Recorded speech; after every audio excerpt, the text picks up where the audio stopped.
Hello everyone, welcome back to your channel Google platform. तो आज हम लोग देखेंगे ये हिस्ट्री का जो एमसीक्यू क्वेश्चन है उसको। प्रीवियस ईयर क्वेश्चन है, सारा बहुत ही इम्पोर्टेंट है, इसलिए चलिए फटाफट स्टार्ट करते हैं। फर्स्ट क्वेश्चन है, हड़प्पा सभ्यता संबंधित है कांस्य युग से, नवपाषाण से, पाषाण युग से और लौह युग से। तो इसका राइट आंसर है कांस्य युग से। जो हड़प्पा सभ्यता है उसको कांस्य युगीन कहते हैं, क्योंकि उस समय लोहा का खोज अभी मतलब कांस्य युगीन कहते हैं, तो लोहा का खोज नहीं हुआ था। तो सबसे पहले बात करते हैं हड़प्पा का खोज कब हुआ था। 1921 ईस्वी में। किसने किया था? दयाराम साहनी ने किया था। और कब किया था? 1921 ईस्वी में। और हड़प्पा जो है वो कहाँ स्थित है?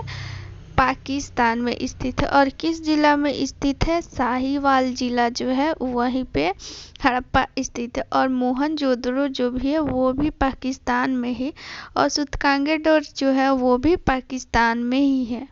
हड़प्पा जो सभ्यता था वो एक ग्रामीण सभ्यता नहीं थी, बल्कि एक शहरी सभ्यता थी। ठीक है। और ये जो थी वो मातृसत्तात्मक थी। ठीक है, चलिए अगला क्वेश्चन देखते हैं।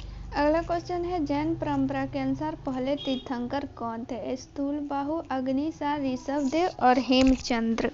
तो इसका राइट आंसर है ऋषभदेव, क्योंकि जो जैन धर्म था उसके संस्थापक कौन थे? ऋषभदेव थे। तो जाहिर सी बात है कि ये पहले जो है तीर्थंकर होंगे।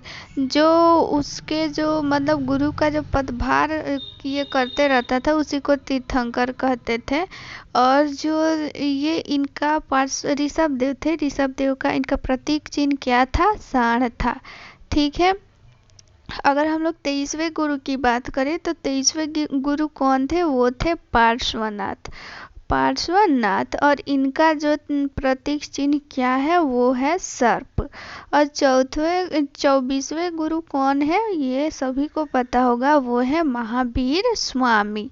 ठीक है। और इनका जो है वो प्रतीक चिन्ह क्या है? सिंह है। ठीक है। अगला क्वेश्चन है, महमूद गजनवी के साथ भारत आने वाला प्रसिद्ध इतिहासकार कौन था? फरिश्ता, अल-बरूनी, अफीफ और इब्न बतूता। तो इसका राइट आंसर है अल-बरूनी, ऑप्शन नंबर बी। तो बात करते हैं महमूद गजनवी का। तो महमूद गजनवी जो था वो किसका पुत्र था? तो ये सुबुक्तगीन का पुत्र था। किसका पुत्र था? सुबुक्तगीन का। इसको कहीं कहीं गजनी भी लिखता है, तो इसको याद रखिएगा। और ये टोटल भारत पे कितना बार आक्रमण किया था? टोटल 17 बार आक्रमण किया था। सबसे पहले कब आक्रमण किया था? तो 1000 ईस्वी में। और इसका सबसे जो चर्चित आक्रमण है वो कब हुआ था? 1025 ईस्वी में, जो इसने सोमनाथ मंदिर पे आक्रमण किया था। और इससे जो है 20 लाख दिनार जो है वो लूटा था। इसका जो महमूद गजनवी था, इसका भारत आने का सबसे प्रमुख कारण क्या था? लूटपाट करना। ठीक है। अगला क्वेश्चन है, बाबर ने तुजुक ए बाबरी किस भाषा में लिखा था? तो ऑप्शन फारसी है, तुर्की, उर्दू और अरबी। तो इसका राइट आंसर है तुर्की। तो बाबर जो है वो तुजुक ए बाबरी तुर्की भाषा में लिखा था। बात करते हैं बाबर की। तो बाबर जो है मुगल साम्राज्य की स्थापना बाबर ने ही किया था। और बाबर बहुत सारे युद्ध लड़ा था, पानीपत का, खनवा का, चंदेरी का और घाघरा का। और इस सब में विजयी कौन हुआ था? बाबर ही हुआ था।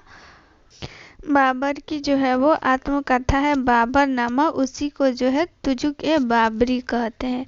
ठीक है। और जो तुजुक ए बाबरी है इसका अनुवाद जो है वो कौन किया था और किस भाषा में किया था? तो इसका जो है फारसी में अनुवाद किया गया था। और किसने किया था? अब्दुल रहीम खाना ने किया था। कौन किया था? अब्दुल रहीम खाना। ठीक है। अगला है, पीनियल ग्रंथि कहाँ पाया जाता है? इसका नंबरिंग गलत है। लीवर में, मस्तिष्क में, गुर्दा में और गर्भाशय में। तो इसका राइट आंसर है लीवर में, ये लीवर नहीं होगा, इसका राइट आंसर होगा मस्तिष्क में यानी कि ब्रेन में। ठीक है, अगला क्वेश्चन है प्लासी का युद्ध जो हुआ था वो मैदान कहाँ स्थित है। तो देखिए बिहार, आंध्र प्रदेश, उड़ीसा और पश्चिम बंगाल। तो इसका राइट आंसर है पश्चिम बंगाल। प्लासी का युद्ध कब हुआ था, तो ये हुआ था 1757 ईस्वी में, ये भी पूछता है। ठीक है, चलिए अगला क्वेश्चन देखते हैं।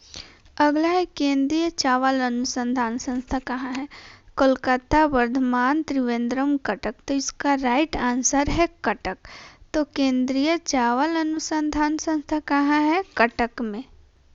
अगला क्वेश्चन है अंकलेश्वर किसके लिए जाना जाता है। स्वर्ण, कोयला, गैस, तेल। तो इसका राइट आंसर है तेल, यानी कि अंकलेश्वर जो है वो तेल के लिए जाना जाता है। अगला क्वेश्चन देखते हैं। दिया सलाई में प्रयोग किया गया फास्फोरस का अप्रूफ होता है, यानी कि दिया सलाई में जो फास्फोरस यूज किया जाता है वो उसका अप्रूफ कौन सा अप्रूफ है। कोई भी फास्फोरस, लाल फास्फोरस, बैंगनी और ब्लैक फास्फोरस। तो इसका राइट आंसर है लाल फास्फोरस, यानी कि जो दिया सलाई में यूज किया जाता है वो लाल फास्फोरस जो है यूज किया जाता है। ठीक है, अगला क्वेश्चन है ज्वर नियंत्रण में सहायक औषधि, यानी कि ज्वर यानी फीवर, इसको इंग्लिश में बोलते हैं फीवर। तो इसका ऑप्शन नंबर फर्स्ट है इब्रूप्रोफेन, पेनिसिलिन, पैरासीटामोल और कोर्टिकोस्टेरॉइड। तो इसका राइट आंसर है पैरासीटामोल, ये सबको पता है। अगला क्वेश्चन देखते हैं। अगला क्वेश्चन है वनस्पति तेलों का घी में परिवर्तन कैसे किया जाता है। तो जल अपघटन द्वारा, एगार के संयोजन से, ऑक्सीकरण द्वारा, वायु तथा एक उत्प्रेरक का उपयोग करके और हाइड्रोजनीकरण। तो इसका राइट आंसर है ऑप्शन नंबर डी, हाइड्रोजनीकरण द्वारा। एगार क्या है, तो एगार जो है ये किससे प्राप्त किया जाता है। एगार इसको कहीं कहीं अगर भी लिखता है, तो ये जो है वो शैवाल से प्राप्त किया जाता है। और कैसे शैवाल से, रेड शैवाल से प्राप्त किया जाता है इसको। अगला है सेलुलोज निम्नलिखित में से किसका घटक है। कोशिका भित्ति, कोशिका कल्ला, जाइलम की द्वितीयक भित्ति, कीटों की शरीर भित्ति। तो इसका राइट आंसर है कोशिका भित्ति, यानी कि कोशिका भित्ति जो होता है वो सेलुलोज का ही बना होता है। कोशिका भित्ति जो है केवल वो प्लांट सेल में पाया जाता है, एनिमल सेल में नहीं पाया जाता है। याद रखिएगा, वो एनिमल सेल में नहीं पाया जाता है। और कोशिका भित्ति जो है वो प्लांट सेल का जो है, प्लांट सेल जो होता है वो चौराकार होता है, यानी आयताकार होता है। और सबसे बाहरी जो प्लांट सेल का सबसे बाहरी जो होता है वो कोशिका भित्ति ही होता है। अगला क्वेश्चन है मुस्लिम लीग की संविधान सभा का बहिष्कार किया गया क्योंकि। संविधान सभा के अध्यक्ष किसी मुस्लिम नेता को बनाना चाहते थे कि संविधान सभा में उससे उचित प्रतिनिधित्व नहीं मिला था, कि वह मुसलमानों के लिए एक अलग संविधान चाहता था। ऑप्शन नंबर 4 कट गया है, इसी तीनों में से आंसर है, इसको बताइए। तो इसका राइट आंसर है ऑप्शन नंबर सी, क्योंकि वह एक अपना जो मुसलमान थे वो अपना एक अलग संविधान चाहते थे, कि हम लोग का एक अलग संविधान हो, हिंदू का अलग संविधान और मुस्लिम का अलग संविधान। अगला एंड लास्ट क्वेश्चन है मछली किसकी रचना है। विनोद कुमार शुक्ल, दिनकर रसखान की भारतेंदु हरिश्चंद्र। तो इसका राइट आंसर है विनोद कुमार शुक्ल। तो ये जो है यहीं पे सेशन खत्म होता है। और ये बहुत ही इम्पोर्टेंट क्वेश्चन है, क्योंकि ये प्रीवियस ईयर क्वेश्चन है, तो प्रीवियस ईयर क्वेश्चन बहुत ही पूछने का चांस होता है। तो इसको आप लोग याद कर लीजिएगा और मिलते हैं नेक्स्ट वीडियो में। थैंक यू, जय हिंद।